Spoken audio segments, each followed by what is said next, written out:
So hi everyone, my name is Andrea. I'm the CEO and co-founder of MagicBlock.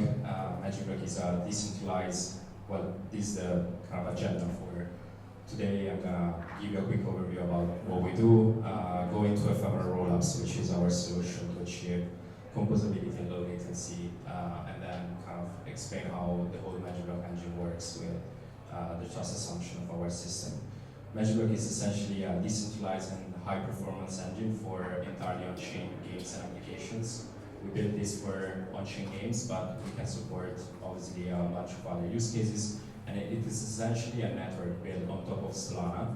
So we're using the SVM to give developers this property. We give them real-time performances while maintaining the composability of the base layer. And at the same time, we give them the ability to customize the runtime on which their apps are being executed with more TPS on demand whenever they might need it. So this is an example of what the engine is capable of. This is a fully on-chain game, is entirely deployed on Solana mainnet, but you see, so every interaction is a transaction. You see that transactions are coming through blazingly fast, and these are two clients playing side by side with basically no lag. So this real-time gameplay entirely on-chain. And not only the engine is hyper-performant, but it's also 100% composable with Solana. By grabbing that gem, we are triggering a mint on Solana mainnet based on the position of the player. The coordinates are in the metadata of the token mint, and this again is happening on Solana mainnet. So not only the engine is hyper-performant, but it's also 100% composable with Solana. And we go through how this whole system works. But the backstory for building this is basically we didn't want to build on another rollup. In terms of ecosystem fragmentation, rollups are really not making a great job in maintaining access to state and allowing, like, enabling developers to give their users really small UX assets that are not fungible. There might be different runtimes, different frameworks, but Solana, to be honest, has its own fair share of problems as well. Solana, it's an atomic state machine. It's a single state machine that's globally at the speed of 400 milliseconds, but when it comes to being able to customize the runtime on which your app or games are operating on, or being able to own your block space and customize, for example, the fees that the user are paying, obviously you cannot do that because it's a general purpose runtime. So we came up with this idea of ephemeral rollups. We published a paper at the end of last year, and ephemeral rollups are basically a way to scale the SVM with these SVM-specific instances that are spun up on demand, and they are basically very, very fast. The ephemeral rollup that we have is a Solana validator that we wrote from scratch. We remove all of the crates of the 1.17 Solana client, and we added one by one only the stuff that we needed. So we don't have gossip, we don't have voting, and the overhead on the validator itself is between 4 and 10 milliseconds, plus the network latency, of course, but you can collocate the node close to the users and achieve the kind of result that I demoed before. In terms of composability of the state, the smart contracts are deployed on Solana itself, so they're not deployed on a different ecosystem, and we'll see how that is possible.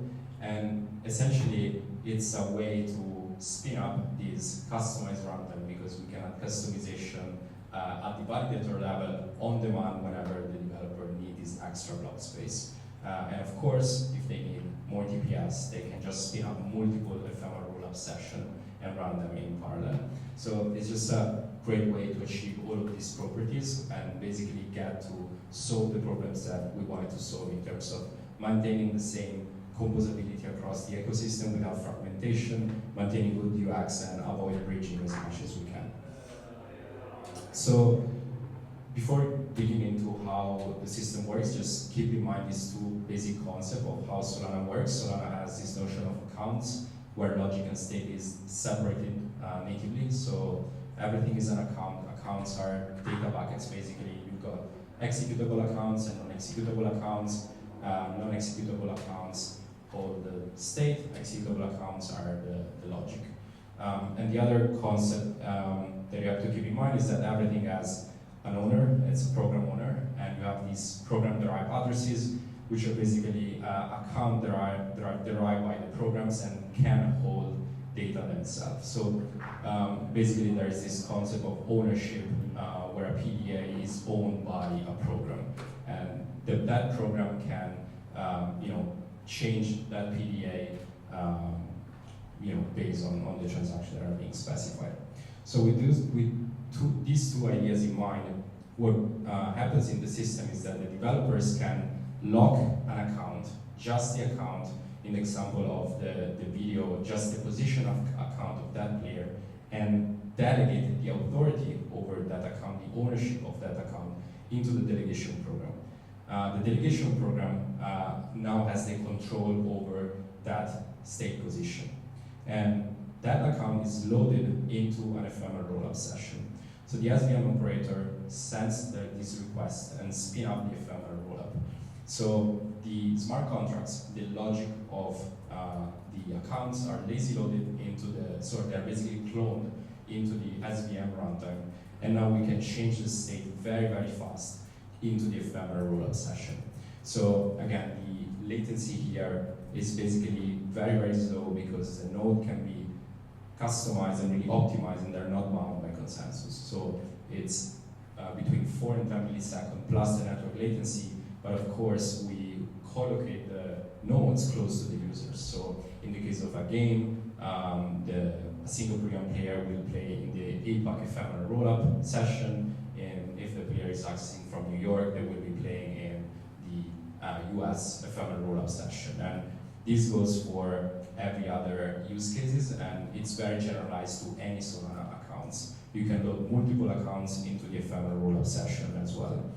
So when it's time to commit back, and basically to undelegate that account and send that information back to Solana, the active node operator send a state commitment of the state diff of that account, and now we have to verify the integrity of the computation, right? So obviously, like, there are two main models. There's validity proof and there's fraud proof. In terms of validity proof, we are relying on cryptographic security. For now, this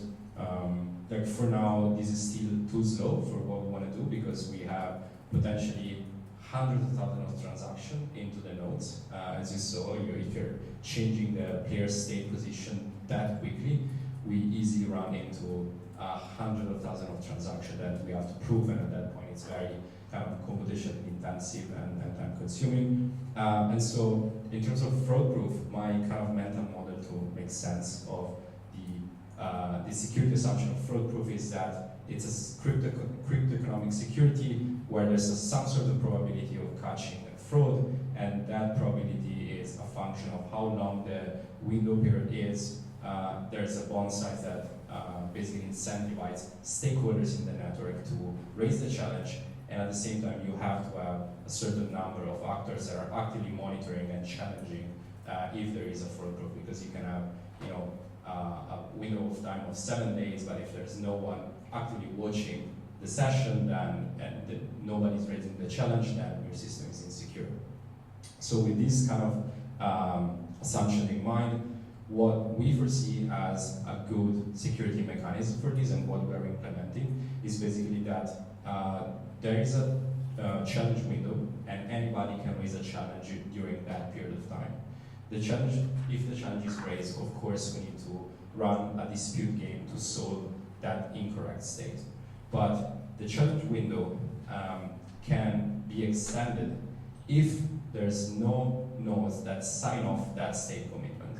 So basically the developers can specify a number of nodes that has to sign off that state commitment before it gets finalized to the chain. If that doesn't happen, the fraud-proof window gets extended, and basically there's an extended period of time where you are waiting for someone to act as challenger and say, look, this state is alright. If that doesn't happen, you just keep increasing your fraud-proof window, because it means that nobody's actually checking on your state.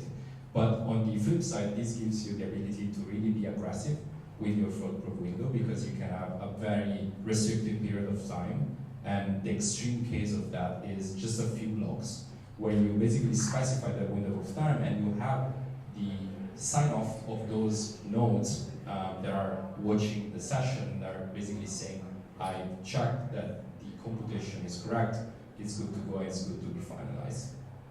And also an optimization that we can do with this is that you can have light clients that are basically verifying without having to recompute one by one the exact computation in the ephemeral rollup.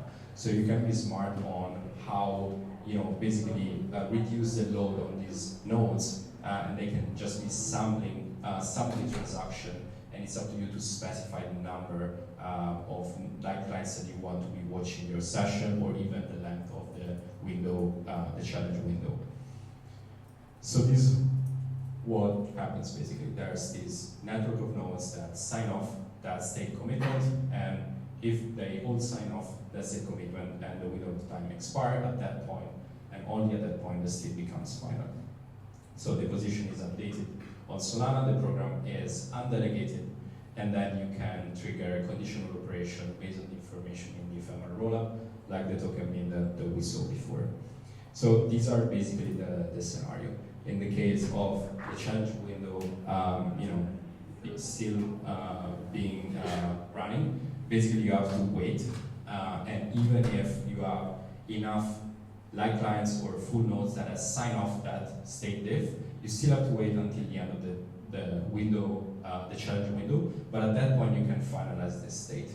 If there's no sign off, even if the challenge period expires, then you basically have to extend, because your assumption is that there's no one that is checking on the validity of your state. And the other interesting idea behind this model is that you're basically running your application in parallel between one or multiple ephemeral obsession with Solana. So you can maintain on Solana an NFT, USDC payment, liquidity you don't need to bridge, and you run in the ephemeral rollups only the computation that you need to run faster or that you need to run with some sort of customization at the runtime level. So obviously I showed you a game, but in terms of use cases, this is a generally applicable design. So we already have sort of high stakes games that are building with us. We have projects that are considering running an off-chain order book, so they're keeping the liquidity on-chain and they're running the order book off-chain, and then they basically verify the matching engine and settling the liquidity on Solana. Or you could build something like Causal, where basically you are running these auction bundles off-chain, and then you're settling on Solana, ensuring that everyone get the same settlement price, and basically reducing MEV and reducing information asymmetry between different parties. So these are all kind of possible use cases with this infrastructure. And that's it. So if you want to keep in touch, our handle is MagicBlock. That is my Telegram. Thank you so much. Sorry for holding you back from going to lunch, and thanks for having me.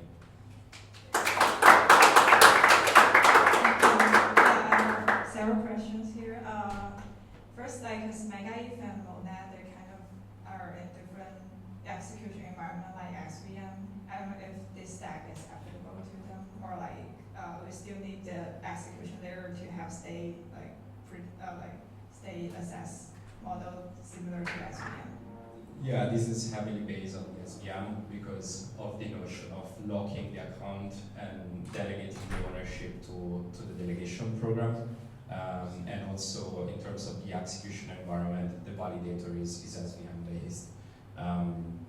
So I'm not really sure how you could have, you could build a new execution environment, but the problem is that in EVM you cannot log just one state and then clone the logic on demand in that runtime. So I wouldn't know how you could do it on EVM unless you have this this separation between logic and state at the level of the runtime.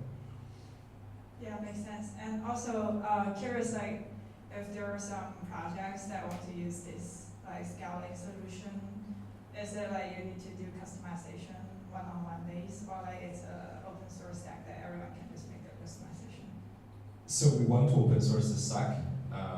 we will do it probably soon. At the moment, the customization that we have in the pipeline are one, ticking, so clock that is internal to the validator, that is very helpful for our use case on-chain games.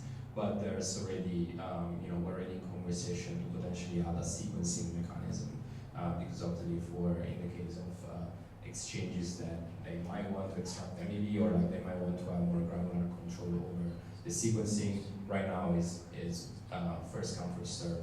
So the cool idea behind this is that you have these kind of validated application specific in a way instances, and so you really can add this customization at the runtime level for different use cases, but then still accessing to the same security mechanism, because the security council, the security committee, there are basically the watchtowers that look at the state before it gets committed, can be the same and can be shared across these different use cases as well. Cool, yeah, any more questions from the audience? Yeah. Hey, thank you for the talk. I just wanted to make sure I've understood properly the rollups. So basically, it's this network of nodes that are Solana nodes, but actually forked in such a way that they can handle computation for your purpose. So what happens is that there is the creation of an account, and the authority of writing on that account is sent to the delegation program, right? But then, what's the connection between the delegation program and the SVM operators? Because those are the guys who are handling computation, right? And eventually will return a final state that is written on the console, right? And is there any competition between these SVM operators in delivering the best data to the delegation program? And so what's that bound in that sense? Yeah, so in terms of orchestration of the nodes, the model that we're envisioning is that studios or project can run their own nodes, and so they will be basically the providers for their own session and for their own users. And that is because they might want to either abstract the fees for them, or maybe they want to extract some fees for them, and they can do that if they run their own sessions, a final rollup session. Or the other option is that if you don't want to run nodes, you just tap into the capacity of the network. And at that point, we have to basically come up with a way to provision these nodes. And the most basic example of provisioning is you collocate the node close to the user. So you look at the IP address and you collocate the node, you spin up that session closer to the user, because that is gonna give them the lowest latency. But that might not be the only option, right? We already saw in the case of a decentralized casino, for example, they want to shard users not based on geolocation, but based on tokens, because they have a peer-to-pool mechanism, and so at the moment they basically want to batch users based on what currency they're using to play their games. And so there's different way that we can provision these nodes. It's not necessarily like a race condition, or it really depends on the use case. But generally speaking, these are kind of the two models. One is the project running their own session. The other one is coming up with some heuristic, or they're based on the use case on how to smartly provision the nodes and activate the ephemeral rollup session. And the same goes for shutting them down, because you can keep a node running, or once there's no use for the node, you can close it down. So that is sort of an optimization that we have to do on the provisioning side.